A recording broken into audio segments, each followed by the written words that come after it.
The Emmy award-winning HBO Max series Euphoria hit an all-time ratings high last weekend with 5.1 million viewers, despite going head-to-head with the Super Bowl. The series, which has already been renewed for a third season, is an adaptation of an Israeli show that follows the absolute chaotic lives of several Los Angeles teenagers who smoke, drink, fight, have sex, do drugs, sell drugs, and rarely encounter a responsible adult. While it's absolutely chaotic, nerve-wracking, and worrisome for anyone with teenagers, there's also nothing like it on television. Let's take a quick look at a clip from Euphoria. When I first met her, I was just immediately in love. Rue?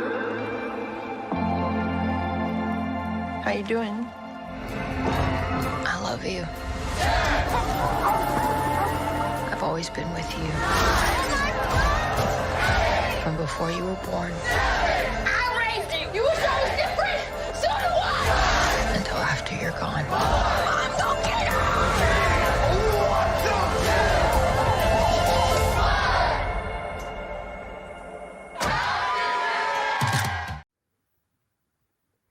So the three of us are absolutely obsessed with Euphoria. Audrey, what do you love and fear about this show? So we were talking about it earlier this week, and I called it the ultimate stress watch because every episode, but the past couple episodes, I've literally just been holding my breath and not even using that as not a realistic thing, to the point where I'm on the edge of my seat, literally holding my breath, literally. Just not knowing what's going to happen next because crazy things just happen on top of crazy things. So it really is super stressful. Add to that I am a parent to a girl who shares a name with the lead character. It hits very close to home. I never made that connection. It didn't even occur to me. Yeah. So as a mom, there's a whole other layer of holy crap, is this real life? Is this what I have to look forward to? And part of you, you want to be prepared for that. And then part of you is just totally scared for your life. And it was interesting, the most recent episode 6, centers on all the moms in the show, which I thought was really interesting. Go ahead. Do you want to say Audrey, what has been the most stressful scene for you? Out of everything that you've seen so far, what has been the one thing that's made you be this is too much? You have an easy? What is yours? I think it's an easy choice. It's Cassie in the bathtub, I think. So that was really, that was intense. But the last couple minutes of the most recent season, when Rue's mom is on the phone trying to get her into a spot, into rehab, and they're basically saying no, we don't have room for her. And she's literally saying my daughter is going to die. Please help me. And they're just sorry, we can't. That was dagger, straight through your heart as a mom, because it's interesting, right? Rue's mom is still really trying to save her daughter. Nate's mom is kind of accepted that he's beyond repair. He is just damaged goods. And she's I can't help you. I'm sorry. I don't know what happened, but she's you're deeply flawed. She called him deeply flawed. Eek. Yeah. And then Cassie and Lexi's mom is just can you guys just shut up so I can watch $1 Million Matchmaker or whatever she wants to watch? It was Millionaire Matchmaker. And she's she says about Cassie, she needs an exorcism. True. I mean, she's not wrong. Cassie is really gone off the deep end. So that episode, really, I thought was super great from a mom angle, seeing their also shared loneliness and what torment and what they go through on the flip side of all the chaos of the kids was really interesting for me. Yeah. So they're kind of mentioned at the top, but aside from Ruth's mom, the parents really where are they? Nate spends so much, he's drinking whiskey at home with his mom. Cassie and Lexi's mom are kind of a mess. I don't even remember what happened to Fez and little dude's parents. I know he was with his grandmother, took care of them. Yeah, Ashtray. Ashtray. How could you forget Ashtray's name? Jules' dad was the only legit actual concerned parent, I feel for a long time, but we haven't seen much of him lately. But yeah, those poor moms, man. Moms everywhere. Happy Mother's Day, right? Yeah. But again, like all that said, like I'm not going to stop watching it, and like I don't think anyone is, because it's so compelling. Like at the same time, it like scares the bejesus out of you, but also is like lures you back in with like the music and how like beautifully shot it is, and the stories, and everyone is just such an amazing actor, and like most of them aren't even real actors. Like that Angus Cloud who plays Fez was just like pulled off a street in New York, and Hunter Schafer was just like found on Instagram. So like that's equally amazing that they're all so talented. Yeah, and like not to get too far, I don't know how we could get off track because it's all about Euphoria, but you mentioned the music and like the lighting and all that, and I've read that like every scene is so meticulously pieced together, from exactly how the lighting is to the shots to the music. Like it's all very calculated, and you can tell that. Mhm. And I loved in this past episode as Rue is coming out of that cloud, as she's like finally over her withdrawals, they start playing All For Us again. Like it starts out slow and comes back, and it's like it played full blast when she relapsed at the end of season 1, and now it's coming back in as that cloud is lifting. And I actually have goosebumps thinking about it because it's so clever. Yeah. Scott, I know you obviously are a huge fan too. What do you love about this show, or hate? Yeah, I mean, I love Labyrinth's music. First off, I think he's fantastic. I wish there was more of his music within this new season, and I've said this to you before, but very happy with that. But I think one of the things that really skyrocketed Euphoria to fame was all of the crazy looks and makeup and fashion, and I think that sort of you started to see a bunch more articles pop up around Cassie's 4 a.m. like skincare routine.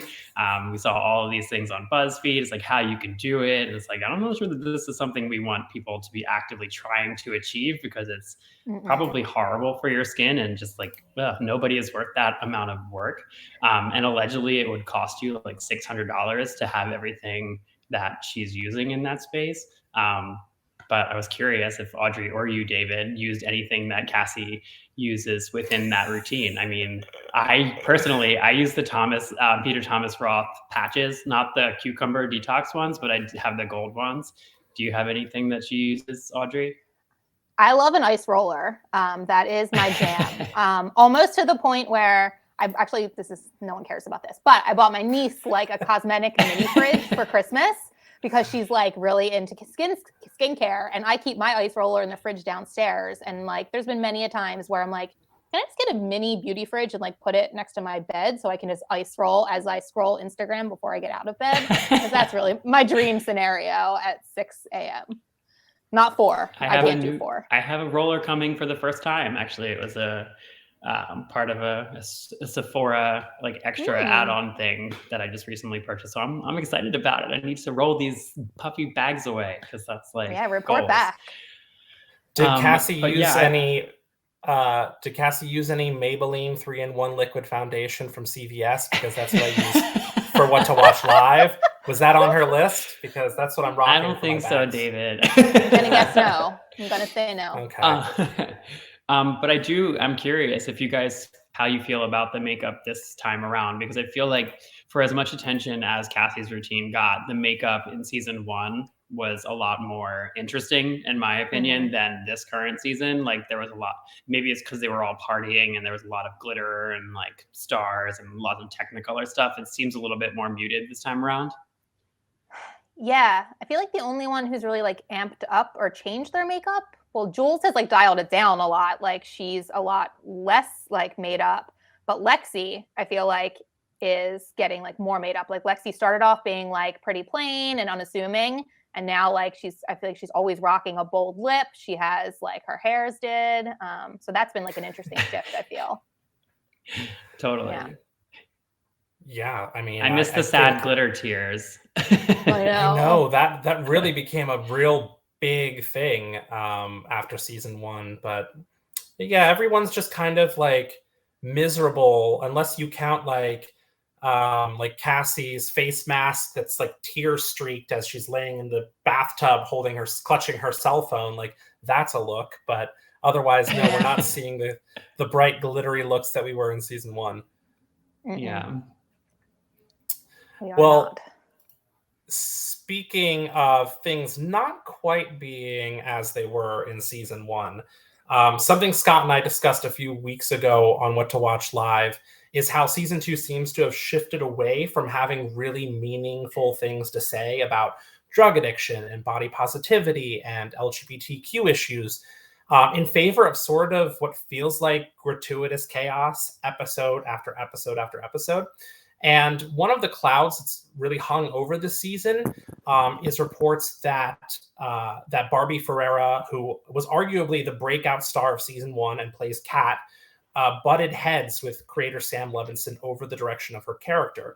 And there's a brand new Daily Beast report that says Barbie walked off the set twice during disputes about her character's direction.